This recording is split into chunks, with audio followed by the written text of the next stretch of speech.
Ah, and I believe that is us. We are live on Facebook. And welcome everybody to another dialectic event. Tonight we have a fascinating discussion lined up for you on the arts and the UK government with a presentation here from Professor Anselm Heinrich. He is a professor of theatre studies and the College International Dean in the College of Arts here at the University of Glasgow.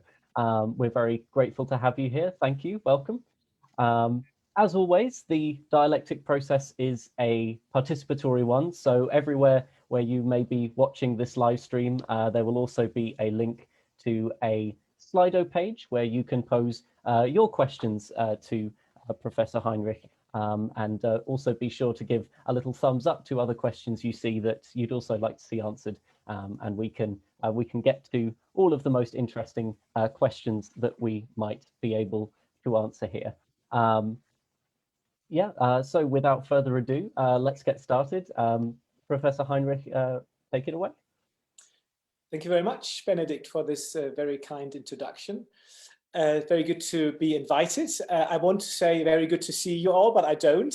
So that's very interesting, but of course, a sign of the times. Now, I share my screen to show you my PowerPoint. Because the title that I've chosen for this is a little bit different to the one that was advertised. The title that I chose is Arts Funding in the UK, Discourses, Perceptions and Challenges. So it may seem strange to give this paper at a time when the performing arts have gone dark, with venues closed, seasons interrupted, tours, exhibitions and performances cancelled. There have been some ingenious solutions by moving activities online, with the National Theatre of Scotland's Scenes for Survival or the Royal Scottish National Orchestra's Digital Season as chief examples in Scotland. Although moving rehearsals and performances online or presenting stand-up comedy on Zoom comes with its own challenges. Don't we just miss the raw, intense and exuberant liveness of performances?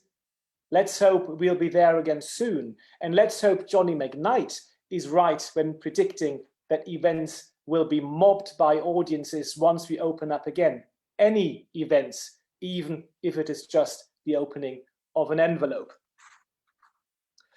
However, at the moment, the situation is devastating for the arts, for artists, and particularly freelance artists, many of whom have been unable to find work since the first lockdown almost a year ago.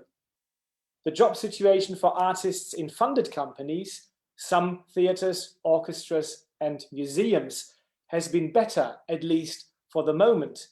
And the pandemic has afforded them with the opportunity to work creatively with the pressures forced upon them.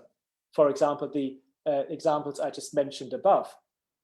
For me, but perhaps not for many others, this has put subsidies to the performing arts into sharp focus once again.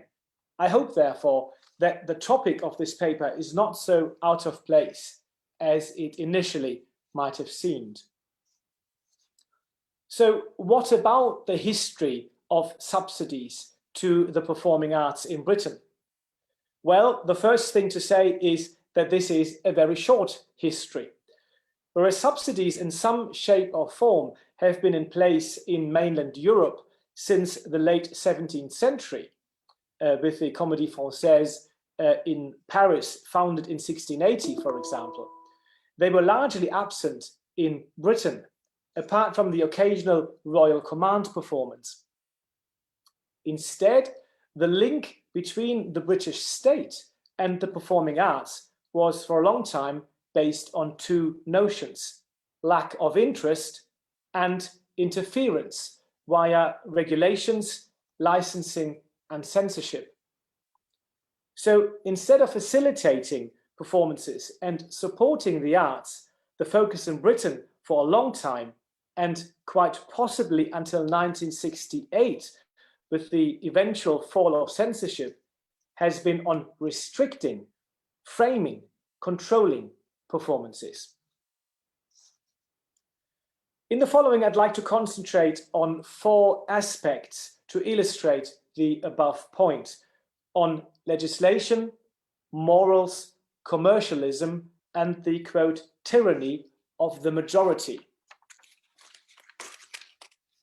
Now, a brief mention here on the image that I've chosen on the first slide, which really relates to one of the points that I will discuss in further detail, the commercialization of the British stage.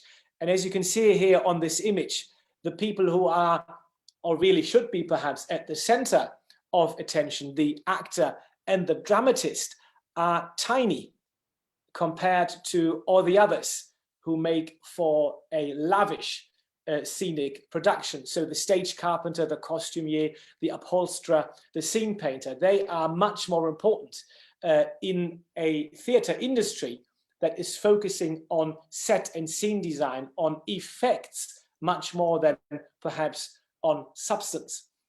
So this is, I think, quite a lovely illustration. Look at the small dramatist there, poor dramatist. How tiny is he or she? Well, he in that instance. This is an image from the late 19th century.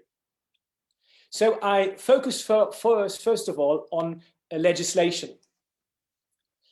Now, in 19th and early 20th century Britain, a comprehensive legal framework for the performing arts, a royal charter even, was not only missing, but also unthinkable.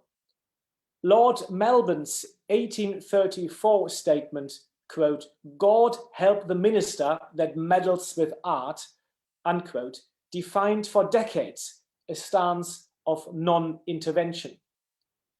As Marjorie Garber has recently argued, quote, "Throughout the 19th and into the 20th century, suspicion of the value of public funding of art and artists in Britain persisted in multiple arenas," unquote. Not surprisingly, therefore, the 2 most important instances of institutional frameworks for theatrical performances in Britain until the late 20th century were licensing laws and censorship.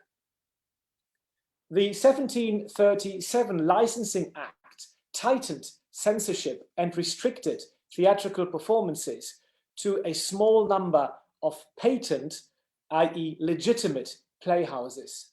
And the British 1843 Theatres Regulation Act established the theatrical free trade, but at the same time confirmed the Lord Chamberlain's right to censor plays and performances. Although the 1866 report from the Select Committee on Theatrical Licenses and Regulations, that was the official title of the committee, did finally formally recognize the music hall, it did not acknowledge it as a new and vibrant art form. Instead, the emphasis continued to be on issues of regulation and license, and on separation both practically. The music halls continued to be allowed to sell alcohol in the auditorium, whereas the theatres were not, and ideologically from the theatre proper. In 1913, the highly influential and commercially successful playwright Henry Arthur Jones still proposed a clear distinction between, quote, popular amusement and the art of drama.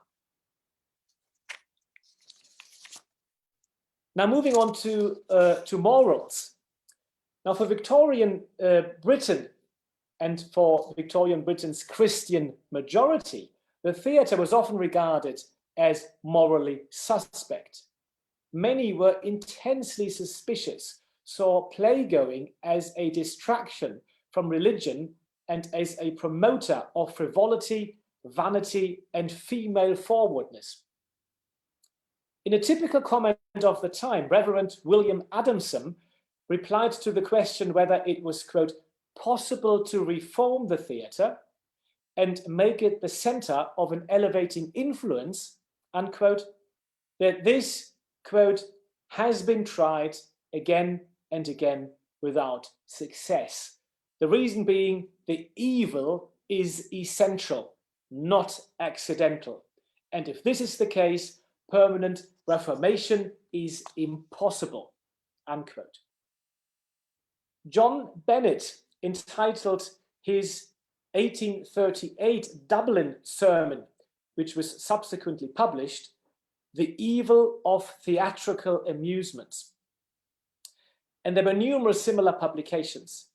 Theatres were, quote, linked to prostitution, juvenile delinquency, idleness, drunkenness, and frivolity.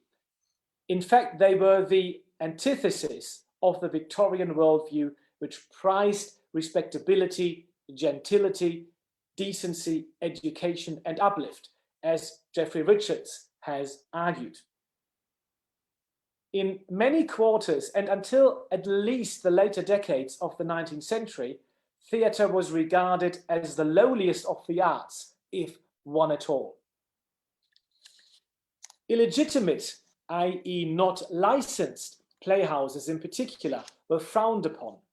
For middle-class commentators dominating the discourse on the performing arts in Britain, illegitimate was also a social and a moral judgment. Illegitimate was inferior, rough, working class, politically and morally suspect, if not outright dangerous to the status quo. When reviewing, only in passing, of course, a number of productions at 7 minor theatres in 1843, the Athenaeum, one of the leading theatre journals at the time, concluded that, quote, there is little chance for the Shakespearean drama in those quarters, referring to those minor theatres, which was, of course, a damaging verdict. Now on to the third aspect, commercialism. Now in Victorian and Edwardian Britain, and in a society focused on the primacy of individual economic success and the individual in opposition to the collective, theatres were largely seen as private affairs and not as necessarily contributing to the common good. At the same time, the various forms of theatrical entertainment became increasingly popular and economically viable. In Victorian Britain, there were probably more performances in more theatres seen by more people than at any other period, including the present. Yeah, these are some images illustrating the profit-driven character of the British theatre. I'm not going into detail here, but just briefly to say that Henry Irving, the person you see here in the middle, was probably the most successful actor manager in the late 19th century, and his melodrama The Bells was hugely popular and made him a fortune. And similarly, Wilson Barrett, the guy here in the images on the bottom, another successful actor manager, made a fortune by introducing his melodrama, Christian melodrama, The Sign of the Cross, which was first produced in 1885, but was still being performed throughout Britain in the 1950s. So it also helped that actor managers like Henry Irving, the person I just referred to, and Herbert Beerbohm Tree strove to make the theatre respectable and worthy of middle-class patronage.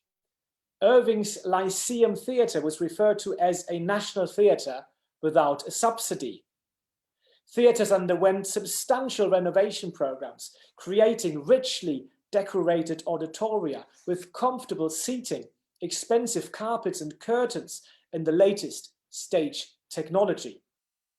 Acting professionalized and ticket prices were raised. To many commentators, it appeared at the end of the 19th century as if the theatre had attracted the middle classes back into its confines. And commentator Matthew Arnold saw, quote, our community, i.e. the middle classes, turning to the theatre with eagerness, unquote, again. Virtuous entertainment with Shakespeare and Molière, as well as educational melodramas, toga plays like The Sign of the Cross here, and pantomime represented a powerful tool to better the lower and middle classes, and in particular, the working classes.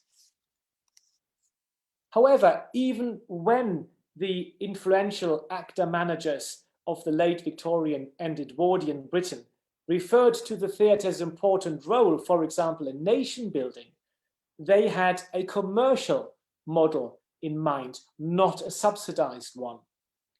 Charles Wyndham and Henry Irving cherished their independence and decidedly turned against the, quote, fostering of a state nurse, unquote. They claimed that theatre, quote, must be carried on as a business or it will fail as an art, unquote. The influential theatre journal, The Era, concurred and declared that, quote, free trade is good in the long run, whatever people may say, unquote. And John Hollingshead, manager and lessee of the Gaiety Theatre, added that the English were suspicious of, quote, institutionalized bureaucracy in state-funded theatres, unquote. When Herbert Beerbohm Tree opened the new Her Majesty's Theatre in 1897, the undertaking was celebrated as a successful countermodel to subsidized continental theatres. Instead of putting up a building which, quote, rivals the Parliament House or the Cathedral as a public building like in some continental cities, Tree had kept the costs down. Theatre historian Claire Cochrane, in her recent book on 20th century British theatre, even claims that subsidies compromised artistic freedom and radical principles. Instead, throughout her book, she specifically focuses on theatre as an industry in order to demystify and bring within the economic realm the working basis of even the most idealized artistic experiment, unquote. Eminent historian of 19th century British theatre Richard Fowkes celebrates the economic basis of the performing arts as, after all, quote, Britain's monarchs did not erect grandiose court theatres. Its governments did not aggrandize themselves with imposing state theatres, and its municipalities did not minister to their citizens through the medium of subsidized theatres. Wow, quite a strong statement here from an otherwise wonderful man, I have to say. Anyway, we'll come to that later on. Now, I want to continue with the fourth aspect I have illustrated, and that is the tyranny of the majority, which is a quote from philosopher John Mills. Now, the focus on the individual in opposition to the collective also had an effect on theatre practice. When Harley Grenville Barker and others like him, like Edward Gordon Craig, introduced the idea of ensemble playing to British stages, so that is an ensemble of equally independent actors in an ensemble who all take responsibility equally for a production, in opposition to an actor manager who rules almost like a king. I mean, there were mostly men who almost ruled like a king, irrespective of what the ensemble of the players around him wanted. And so the ensemble idea really was a democratic invention by some directors and influenced by Russian and German practitioners such as Stanislavski, Max Reinhardt, and the Meiningen Company. Some commentators criticized the very concept of an ensemble as undermining personal autonomy in favor of the group. In a society where discourses of individual liberty as the principal property in human existence had taken root since the first half of the 19th century, a theatre system dominated by individual stars and actor managers seemed better suited to the British character. Actor managers such as Henry Irving or Herbert Beerbohm Tree were interested in well-trained casts, creating perfectly synchronized mass movements, rather than the potentially liberating effect of ensemble acting. The philosopher John Stuart Mill, in his study on liberty in 1859, argued against the, quote, illegitimate interference with the rightful liberty of the individual, unquote. He labeled this, quote, interference of the public, the tyranny of the majority, as an evil against which society requires to be on its guard.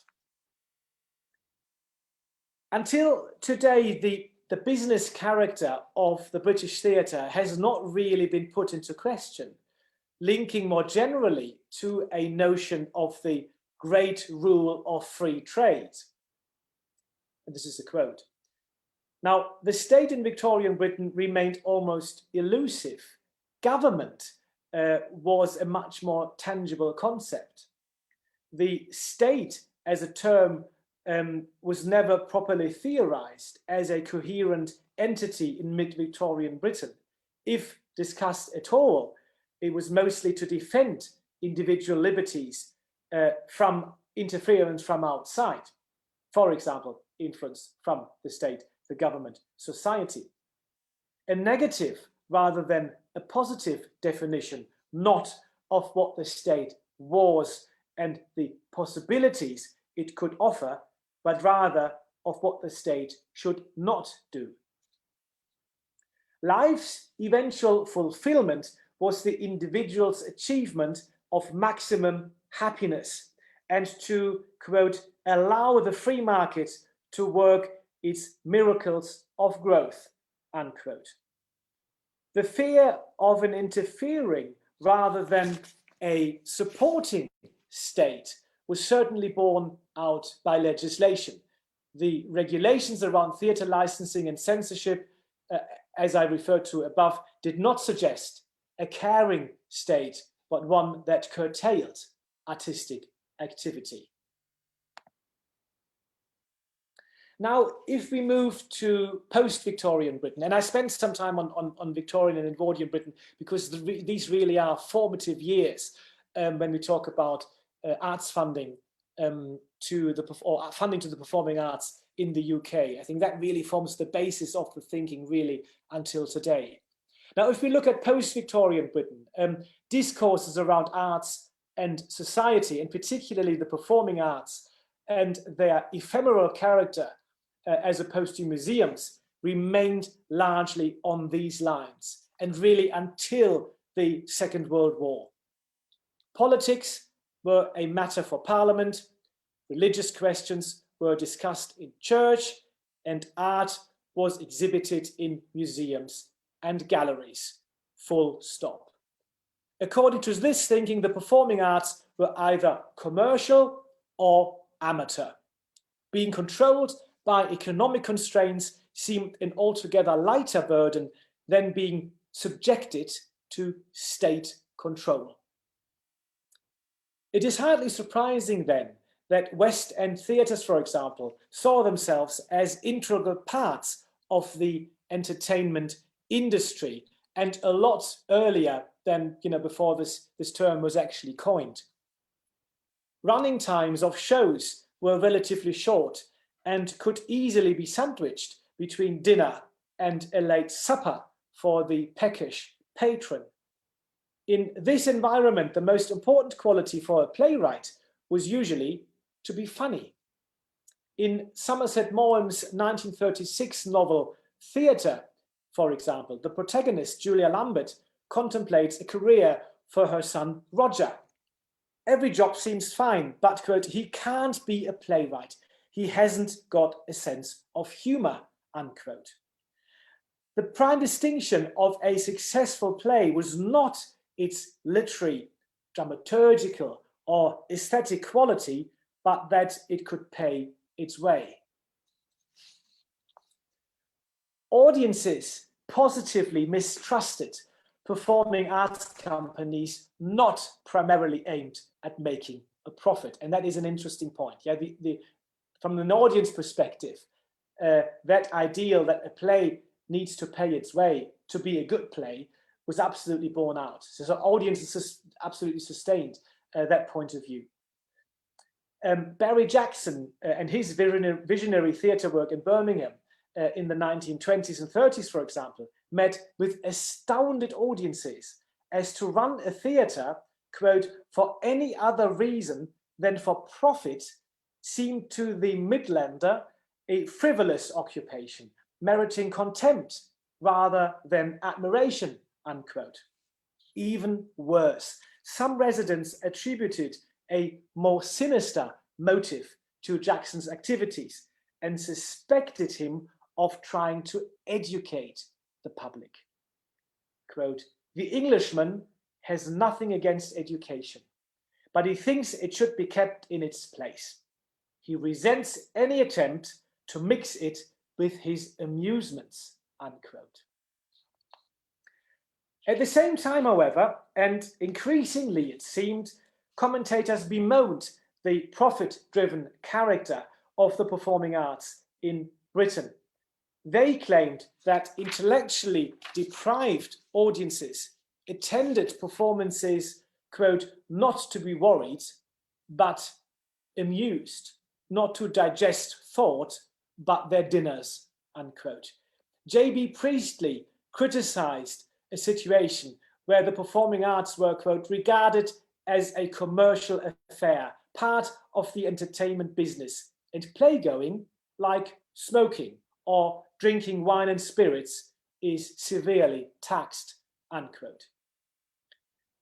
In the 1930s, emigres from continental Europe expressed their astonishment at the thinness of productions on the commercial West End stage and looked askance at an audience which seemed to lack both political consciousness and any kind of critical interest in aesthetics and dramaturgy.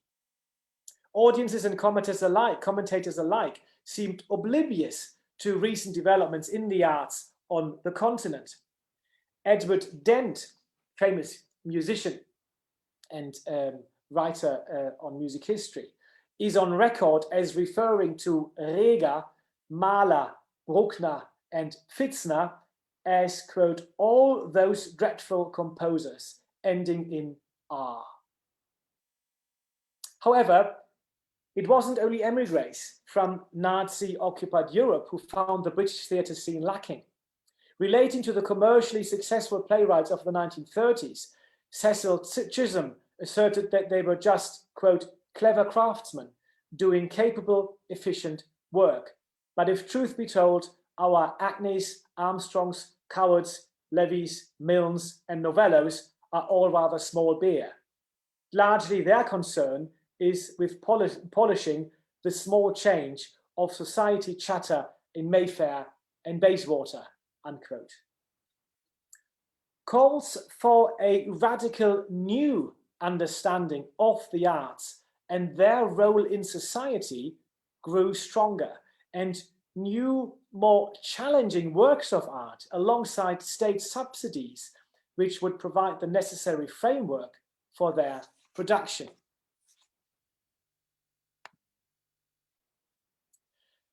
Then in early 1940, in the middle of the Second World War, the introduction of subsidies to the performing arts in Britain happened almost overnight. This was not a minor detail in government policy, but illustrated a major change in the perception of the function of arts in society. It was also the inception of cultural policy in Britain, a term which had not even existed before. The post-war foundation of the Arts Council is a direct outcome of this development, as is the culture portfolio within the UK government, the Department of Culture, Media and Sport. Now, from early 1940, state funding to the performing arts was distributed via CIMA, that is the Council for the Encouragement of Music and the Arts.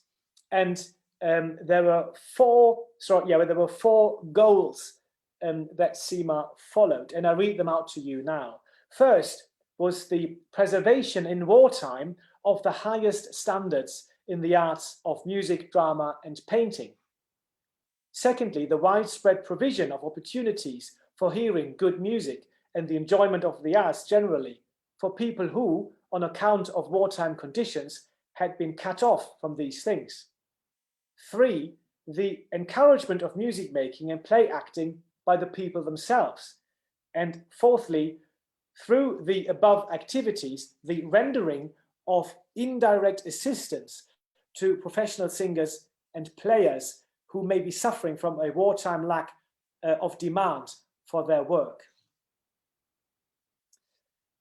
Interestingly, over the coming years, amateur activity attracted less and less support, with the focus on high quality professional productions by the leading national ensembles. So there was a slight change in focus there to the 4 points that I've just read out to you.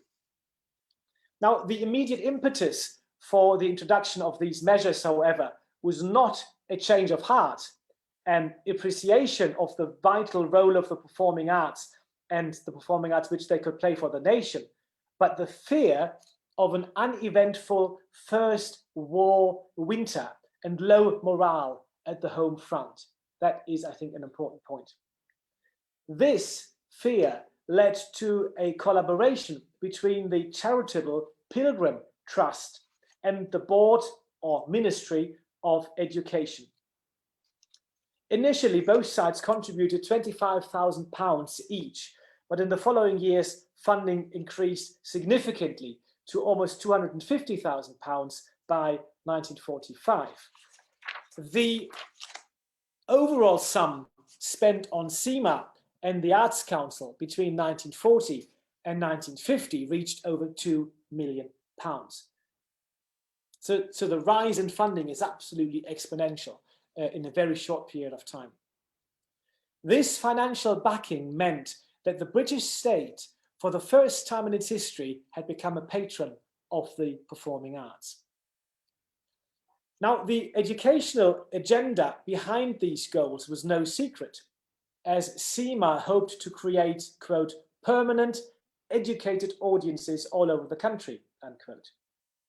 In an interesting memorandum entitled Education versus Entertainment from 1943, Tyrone Guthrie advocated, quote, a policy related as closely as possible to the educational life of the country and distinguishing as much as possible from other theatrical enterprise, i.e. a declared policy of education as opposed to entertainment.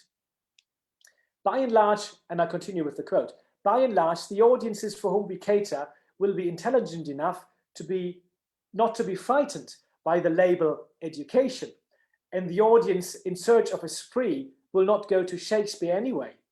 But we must be on our guard against the attitude that a classic is only uplifting if it is dowdy, and the devotees who always cluster round a movement of uplift. In other words, our social service must be oblique.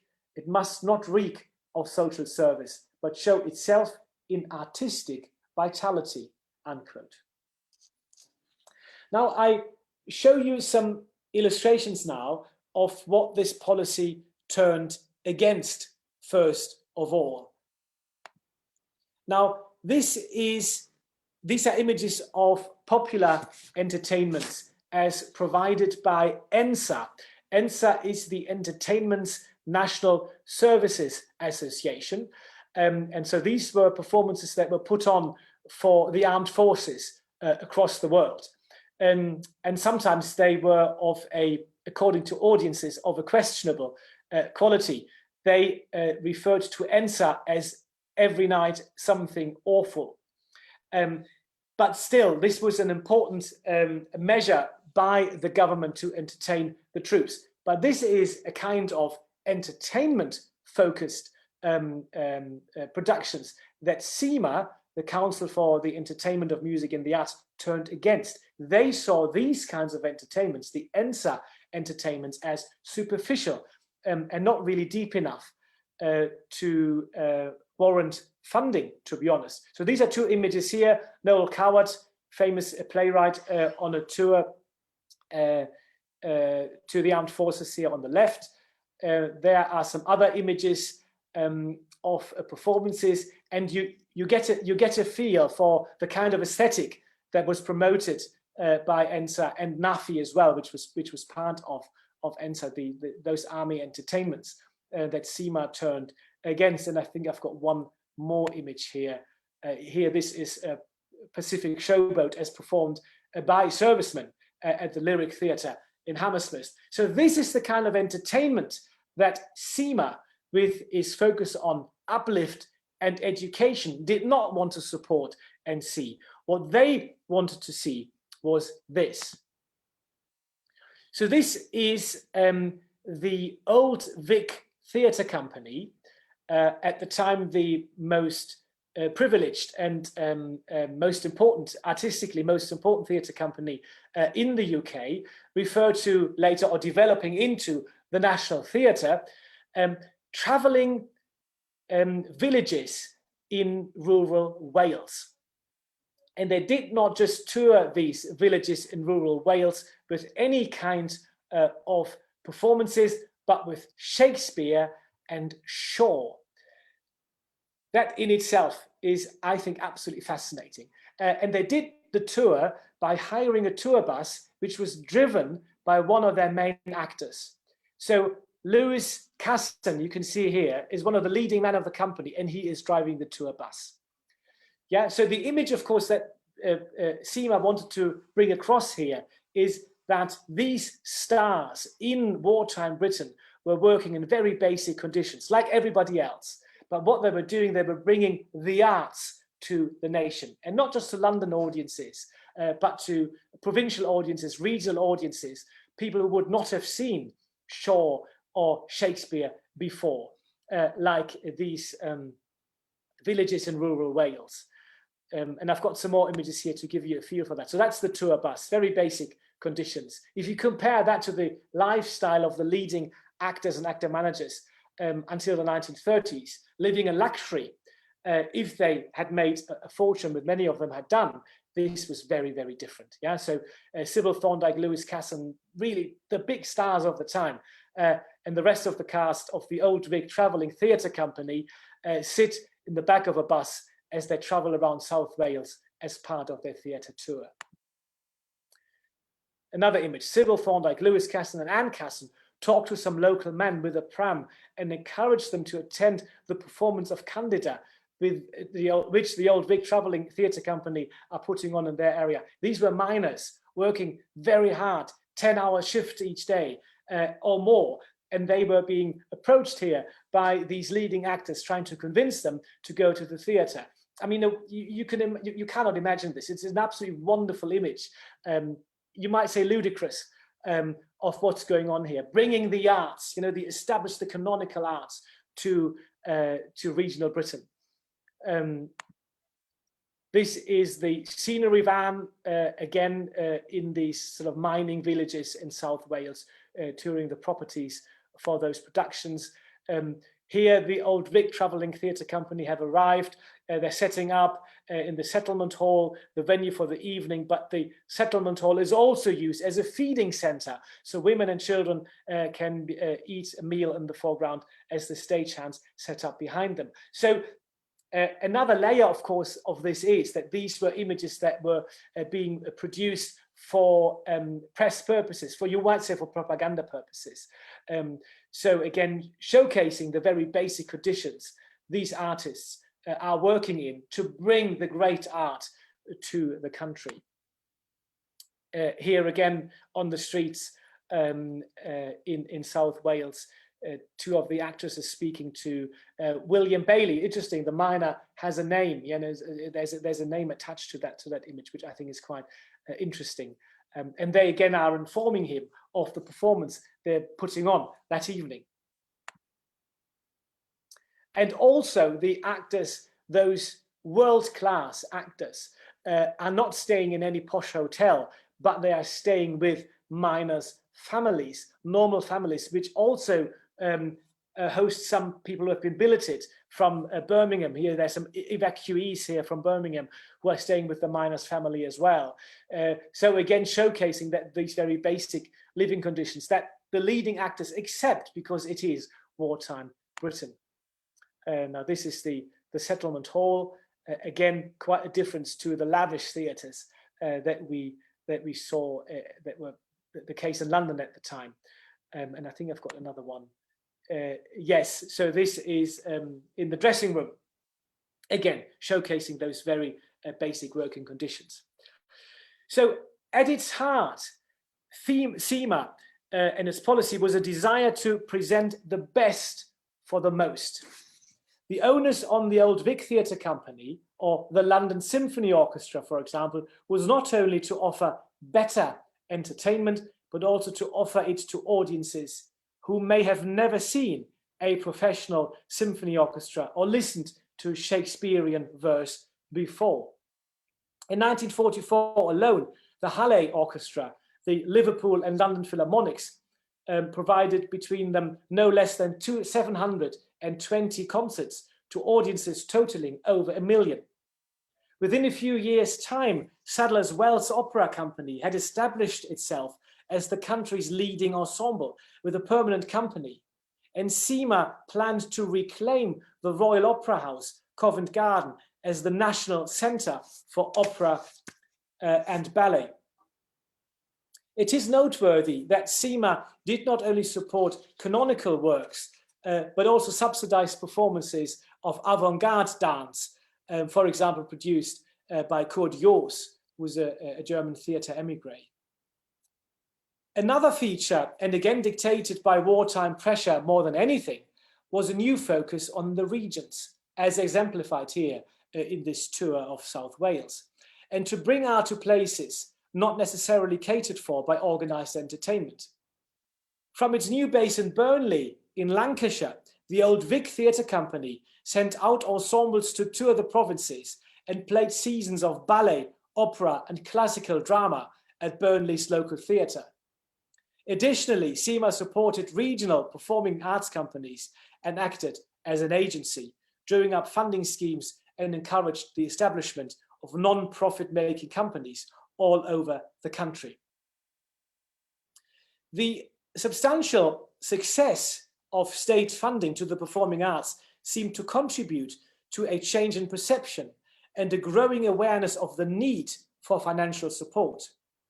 In just a few years' time, the British government had done more to commit itself to supporting the performing arts than ever before in the country's history.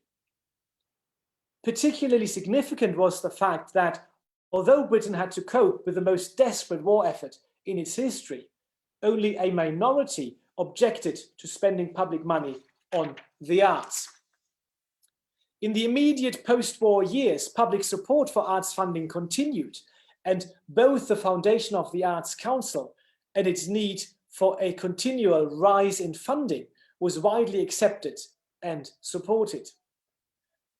Far-reaching plans for regional arts provision, for example, included the idea that every town of over 20,000 inhabitants should have its own subsidized arts centre for theatre, concerts and other events. And in 1949, Parliament agreed to pay £1 million to build a national theatre. Only 10 years earlier, this would have been absolutely unthinkable. Now, a legal framework was established which finally allowed local authorities to spend taxpayers' money on the arts.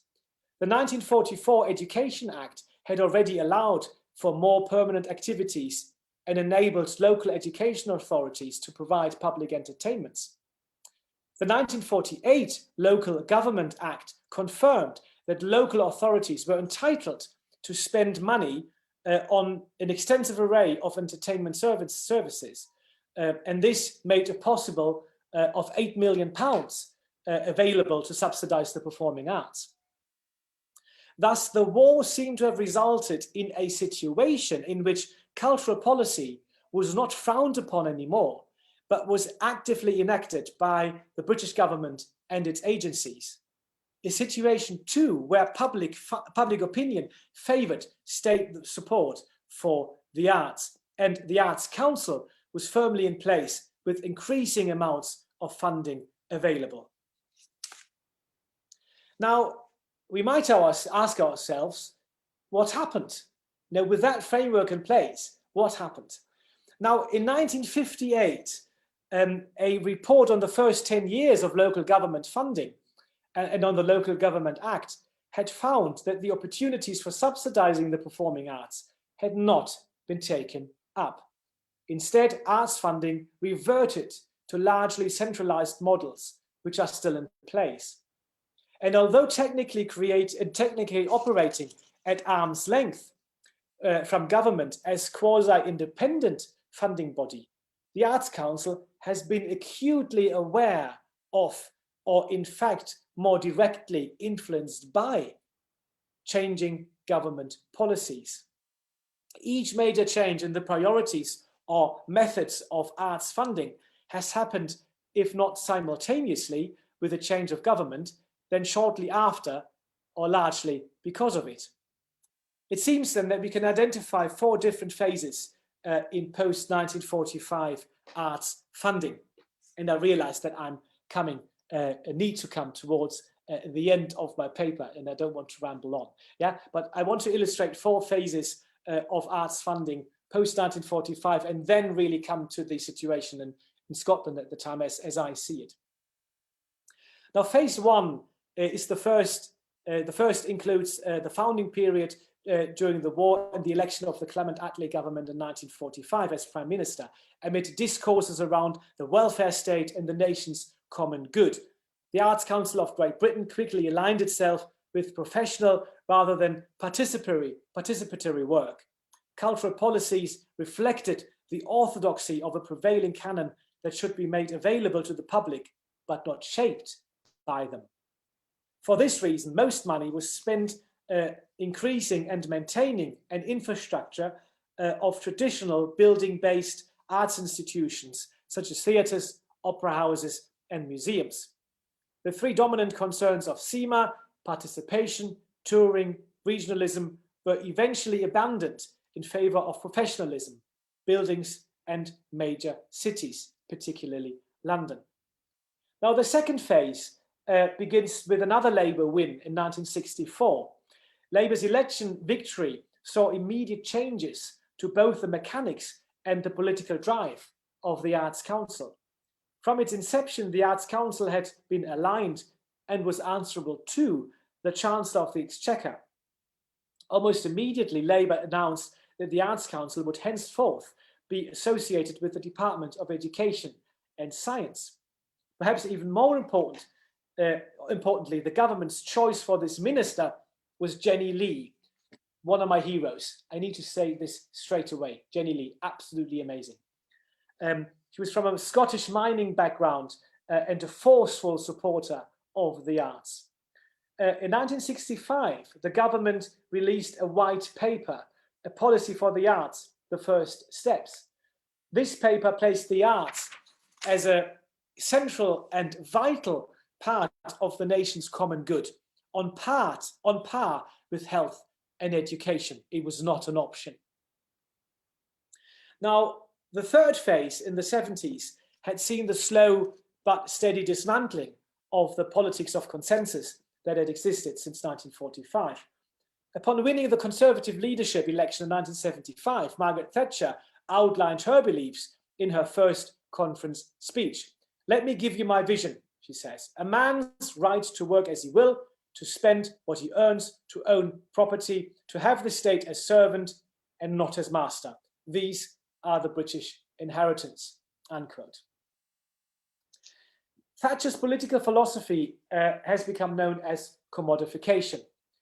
With the primacy of the free market, the arts could not only rely on arguments about the intrinsic good, could not rely anymore on arguments about the intrinsic good of what they do, but they had to justify themselves with reference to the marketplace. In 1987, shortly after Thatcher's third election victory, the arts minister, Richard Luce, said that the only test of our ability to succeed is whether or not we can attract enough customers. Commodification then was ideologically opposed to the artistic right to fail and favored populist genres or inexpensive productions. In theatre, according to the 1986 Cork report, this meant an increase in the number of musicals, but a reduction in new writing, and because of the large casts of Shakespearean productions. In the fourth phase, and that's Labour's 1997 landslide victory, that did not result in the discarding of the culture of commodification, merely its application. New Labour intended to harness the economic value of the arts to the nation. Branches of arts practice were rebranded creative industries. Employment figures, annual revenue, and export value of these creative industries were seen as contributors to the national economic health. Jen Harvey commented that this approach, quote, potentially limits the right to artistic expression to those who can make it economically productive, unquote. Harvey went on to voice concern that the lexical switch from cultural to creative, whilst possibly intending to act as a dissociation with the preceding government, also emphasized the individually creative rather than the socially beneficial.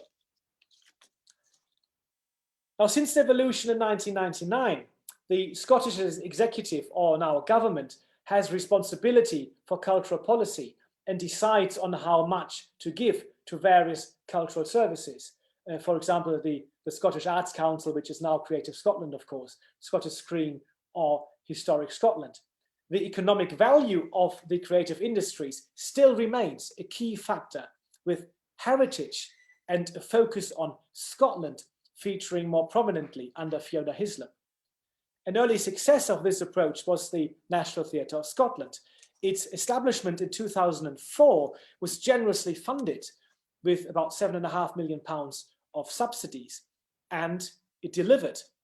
It got off to a critically acclaimed start with its first production, Home, and in 2006, the expensively produced and hugely popular Black Watch, which toured internationally as cutting-edge Scottish arts export. Now, in terms of conclusion and a few concluding remarks, if I may, Benedict, is that okay? Absolutely, go right yeah, ahead. Okay, thank you. I know I'm almost running out of time, but a few concluding remarks, if I may. So looking back over the past 60 years, arts funding in Britain has arguably come a long way, but it remains a contested space for many.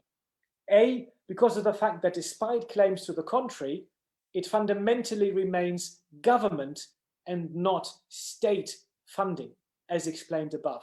And B, because the idea of funding theatre, opera, dance, and orchestras with taxpayers' money continues to be attacked by some commentators as a waste of money. Many practitioners in the UK feel that their predicament is still usefully summed up by an expectation formulated by Edith Isaacs in 1942, i.e. that, quote, successful theatre means not only good art, but also good business, unquote. Or, in other words, art that is not popular is not good art, and therefore not worth funding. If a company underperforms, they rightly lose out on subsidies. In 2003, job losses at the English National Opera were hardly criticized. On the contrary, they were reported with an implicit serves them right attitude. The Daily Telegraph, for example, pointed to E&O's repeated calls for public funding without changing its structure. The paper claimed, and The Guardian appeared relieved that the Arts Council denied E&O the chance to approach them cap in hand again. Similar significant cuts to Scottish Opera, which resulted in the disbanding of its orchestra.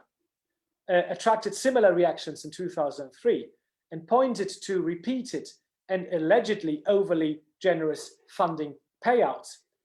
At the same time, the same commentators praised the company's recent production of Wagner's Ring Cycle at the Edinburgh International Festival as the triumph of the festival, without acknowledging that these 2 points might be connected.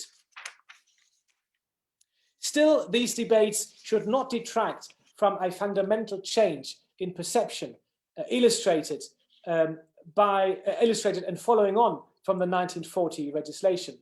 I would argue that the arts funding in Britain today is by and large not criticized in principle. There seems to be a consensus that some works of art need to be subsidized just because they have important things to say about our current society and not because they will attract mass audience and or make a profit. Examples are plenty. The National Theatre of Scotland's inaugural production of Home, which consisted of 13 simultaneous performances across different locations in Scotland, some of which were tiny site-specific productions, had no mass appeal, or the long-standing relationship between the Royal Scottish National Orchestra and composer James Macmillan, who may be critically acclaimed, but is hardly a crowd pleaser. This does not mean that funding structures are perfect. We have seen this in recent years with respect to Creative Scotland, which has a budget of around £100 million over 3 years. In 2012, Creative Scotland took away long-term subsidies from numerous companies and asked them to apply for short-term project funding instead. Artists were up in arms. Chief Executive Andrew Dixon resigned and a major overhaul was promised. In 2018, another funding row over cancelling support to 20 companies, some of them hugely respected in their relevant fields like Catherine Wheels or Visible Fictions, led to board members resigning, another chief executive, Janet Archer, leaving, and another review being promised. However, the key question discussed in the wider public was not whether subsidies should be paid out at all, but how they should be distributed. Now, in Scotland, the institution of direct funding to the national performing arts companies in 2006, the so-called Big Five, the Scottish Ballet, Scottish Chamber Orchestra, Scottish Opera, the National Theatre of Scotland, and the Royal Scottish National Orchestra, illustrated that with devolution, arts funding is now core business.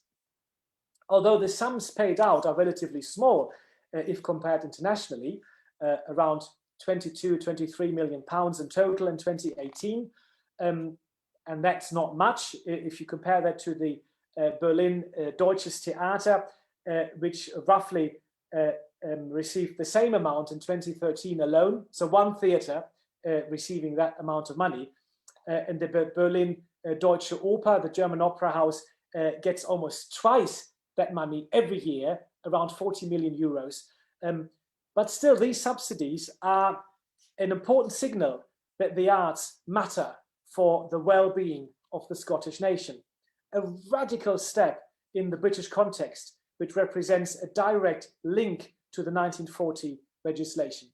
The Big Five are sustained by core grants from the Scottish Government, which make up the bulk of their income, around 75%. But they are also required to run additional fundraising campaigns, attract sponsorship deals, run active outreach and education departments. But the crucial point here is that the government guarantees direct funding. There is no arm's length principle in this anymore, no make-believe or quasi-independence from government, and the government itself is keenly aware of the company's international bargaining power, particularly when seeing them off on prestigious international tours or being invited to leading international festivals. As a reward, the companies seem to be left largely to their own devices. There is an awareness that governmental interference in artistic decisions would be counterproductive. And a one-off meeting of the Education and Cultural Committee at the Scottish Parliament in March 2016, on occasion of the 10th anniversary of the inception of the National Performing Arts Companies, seemed to have been rather light touch. That does not mean that funding pressures didn't remain, with relatively modest subsidies and pressing questions around the short-term and highly competitive nature of most other funding in the sector. But the funding arrangement for the Big Five has certainly not attracted the same kind of criticism as Creative Scotland in recent years. And by and large, I would argue, it works. So in short, a lot has been achieved in the last 60 years. A lot more is still to be done in order to fulfill what the wonderful Jenny Lee had argued in her 1965 white paper, i.e. to recognize and support the arts as a vital part of the nation's common good. On par with health and education, it is not an option. Thank you very much.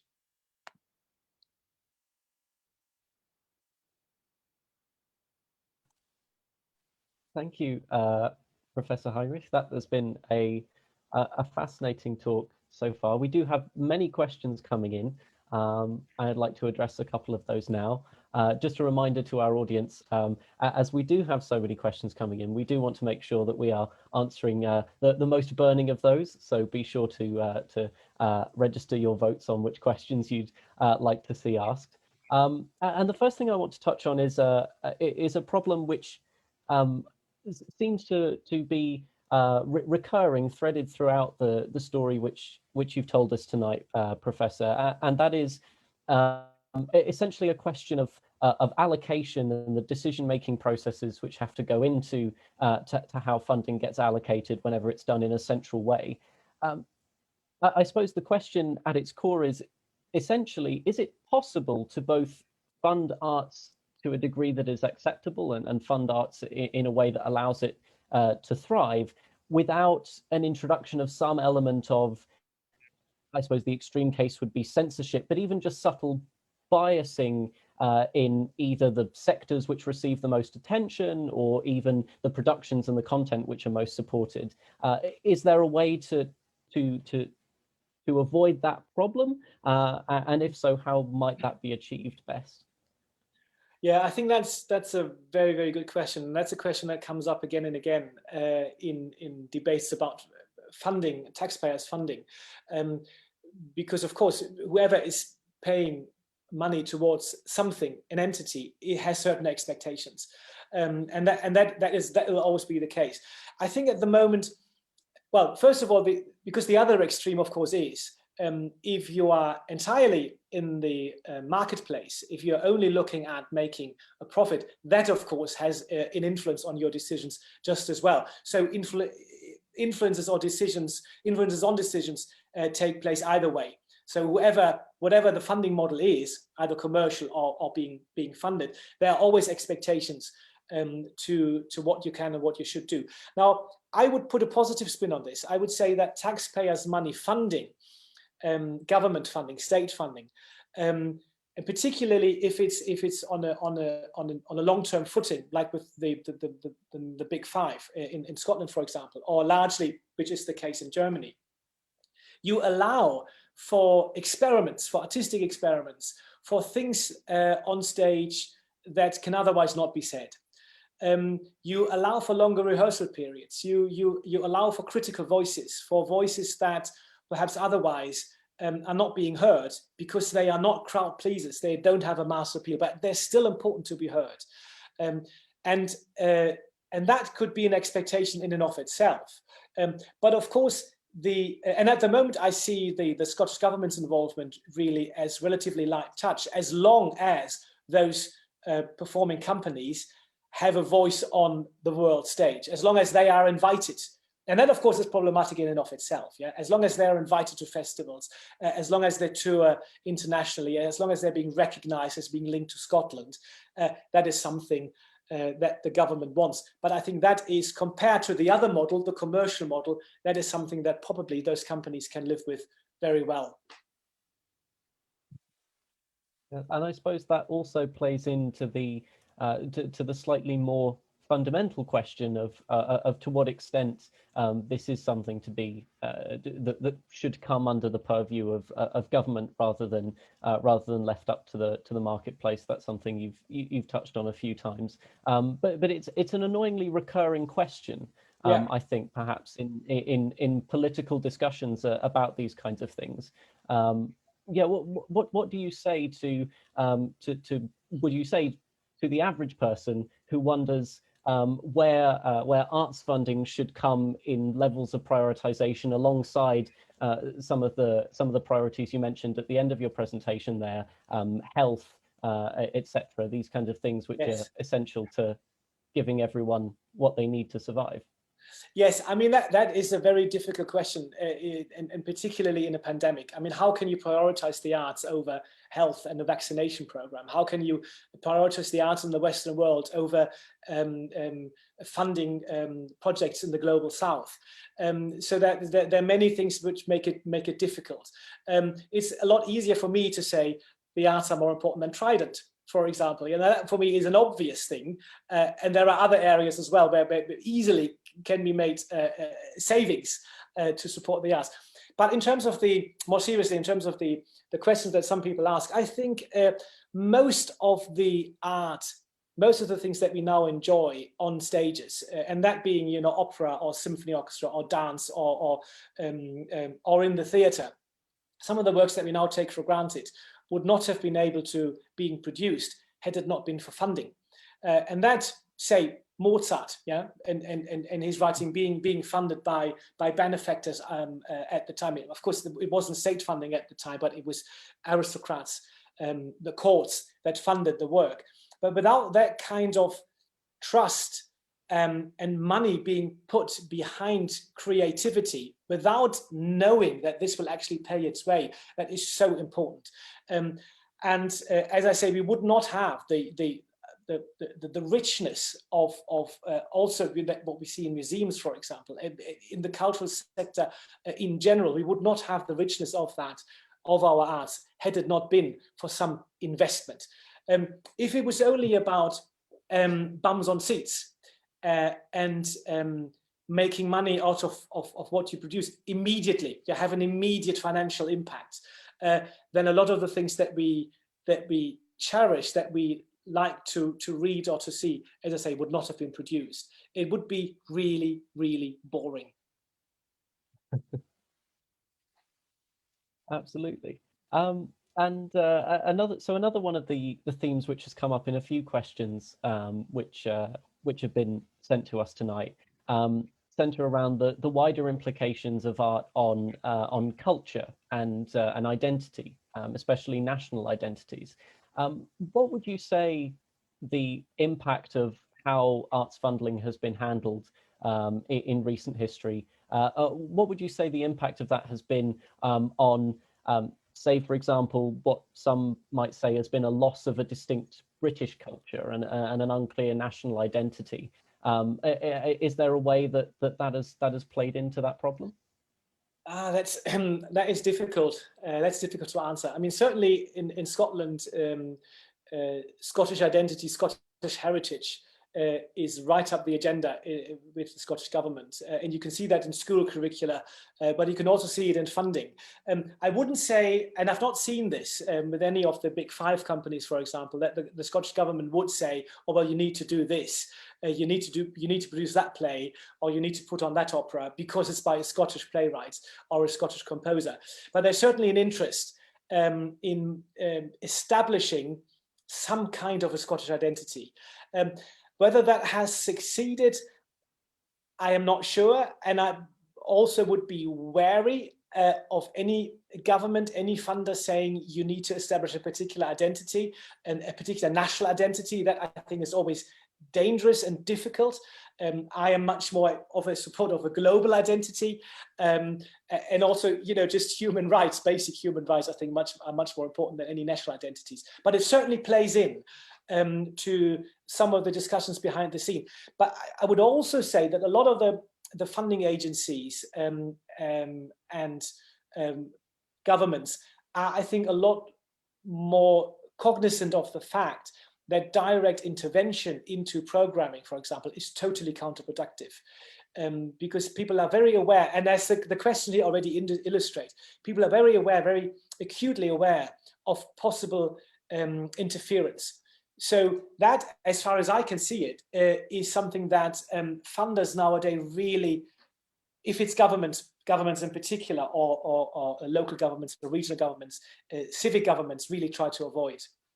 But the identity question is a really big question. It's very difficult. It was certainly on the agenda in the war, during the war. But even then, it was more about keeping people entertained, uplifting people with the brilliant works of the past. And of course, symphony orchestras at the time toured Mozart, they toured Beethoven, they performed Bach, although it was from the bloody foreigners, but they were still being produced. So that question of the national identity is an interesting one, and one that I cannot fully answer.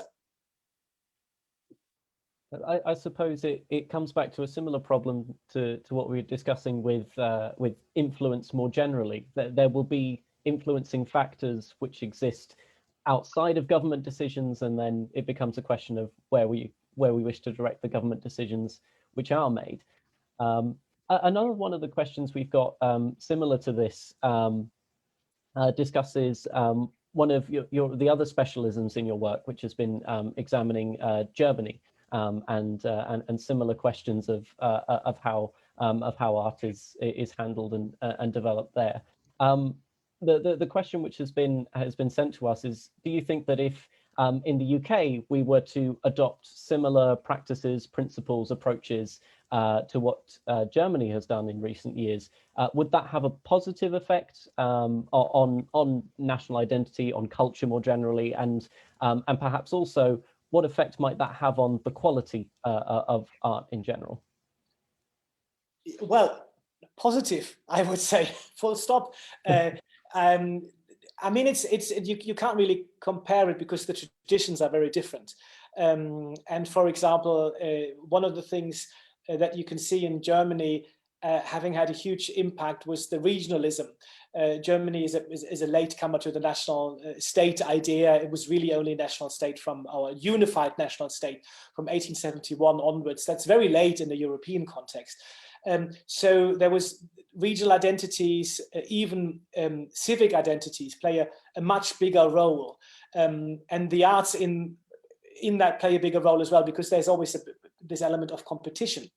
And there's also the element of Bildung, of cultural education, that really is very important in Germany.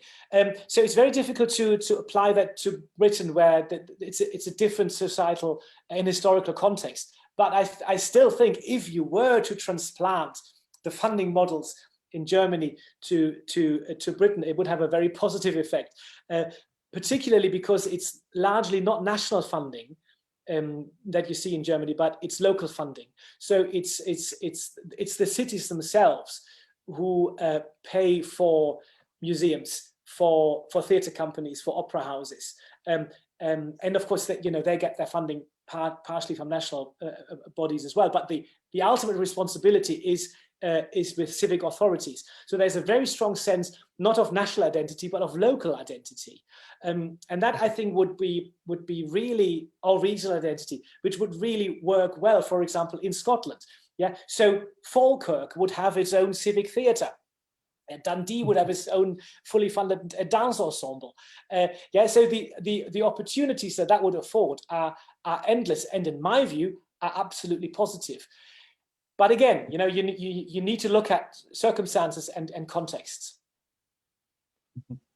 And just for those watching who are less familiar with the German direction of the funding model, is that the essential difference in the philosophy of how it's handled, this localism rather than centralization of the funding process?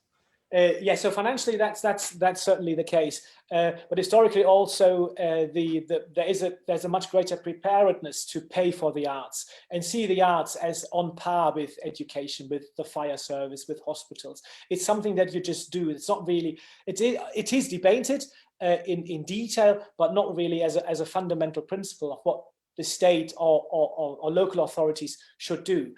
There's this famous example of many years ago, the Opera House in Dortmund. Dortmund is a industrialized city at the heart of Germany in the Ruhrgebiet, not a rich city by any means, and in many ways comparable to Glasgow, also size-wise, with former steel industry and so on. So it's a relatively poor city, but it has, of course, its own opera house. It's got its own dance company and a theatre company. Now, the opera house was in danger of being closed down, and thousands, tens of thousands of people were out on the street demonstrating for their opera house, their local opera house, to be kept open.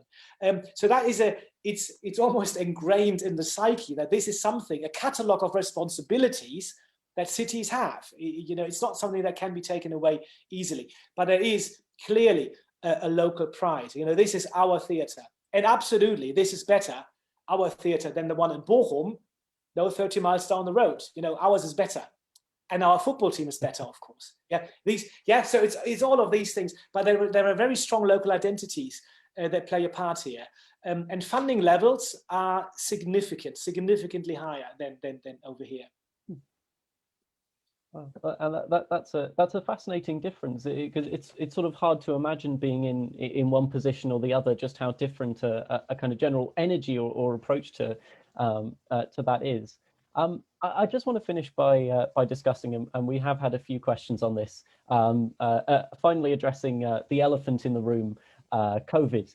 Now, just to begin, of course, many lay people, for want of a better word, we know that there has been the stop and then perhaps stuttering restarting of various art sectors, just the same as many other sectors. We know we're not going to museums, going to galleries, going to theatres, etc., and that must have an effect. But what's the story under the surface as well? How is the industry coping, or various industries coping within themselves? It's a huge blow. It's a huge problem. And as I mentioned at the beginning, there is more security and safety with those state-funded companies. So the big five, they are sort of weathering the storm, at least at the moment, and they can produce work, and they can work creatively with the COVID situation. But this is a minority. So the vast majority of artists in Scotland and in the UK are freelance, and they're really suffering. It's a very hard and difficult situation to be in. I mean, there's these stories. I've heard of a colleague who is somebody who repairs instruments, is very skilled, very professional at their work, and they are now stacking shelves at Tesco's, which is not, you know, I don't want to diss these kinds of jobs, but it's not really what they're being trained to do. It's very difficult, very challenging, and also to be furloughed comes with its own difficulties. Some of these people working in freelance are not able to take, you know, to be furloughed. So a lot of creative existences are in danger here, and a lot of people, a lot of companies, a lot of venues may not be able to continue once we open up again. I've also spoken to someone from the National Theatre of Scotland just yesterday, and he said that there's also a huge backlog of things that they wanted to do, that they wanted to put on in the National Theatre of Scotland, and they will disappoint people who may have had a contract to produce something, say 2 years ago, work that is perhaps not valid anymore. So it's very difficult also for our students, and Ananya is one of our theatre studies students here. It's very difficult to say, well, you'll be fine.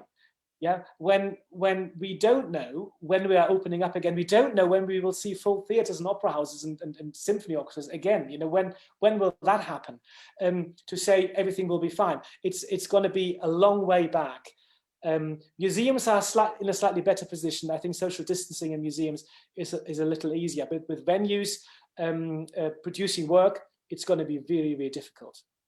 And it is, yes, it is the elephant in the room, absolutely. So that's why I made these remarks at the beginning. And even with you know, the potential economic hardships, which we know are somewhat inevitable, and perhaps the strains on funding which come with that, We know at the moment that a lot of governments are opening the checkbooks to keep alive various industries. Is now the time to do the same to the arts as is done with manufacturing companies, with shopping centres, etc. Is that what is needed to keep these artists in the business? Yes, absolutely. No, no, absolutely. I mean, they need all the support they can get, and it's not just to keep them in business, but it's also to, in a way, to keep going as a nation, as a country. We don't only live by buying stuff in the supermarket. There are so many more things to life that are really important, and art is one of them. It's absolutely ingrained in our identity, in the things that we enjoy, the things that we do that make us human. To be honest, it's not buying, as I say, it's not just buying stuff or driving a car or going on holiday. There are other things that are much more fundamental, and that is the arts. So they need every support that they can get. And as I said in my paper, not only really for economic reasons, but for much, much more fundamental reasons, which are aesthetic, artistic. It's the well-being of a nation depends on the well-being of the arts. Yeah, and I suppose in a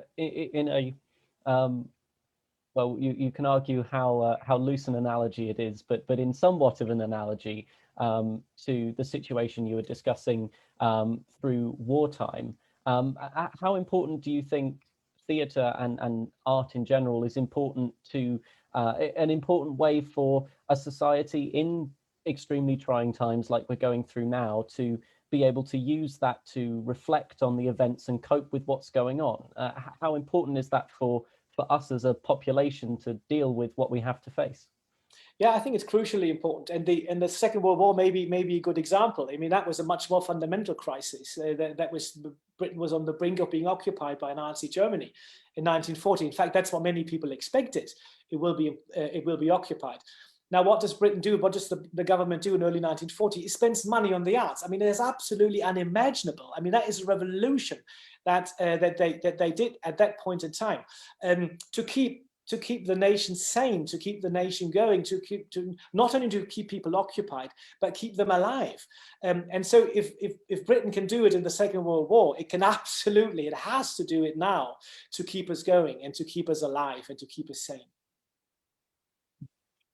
And I suppose that there must have been people making the same case then that had to be done, that must be made this time around.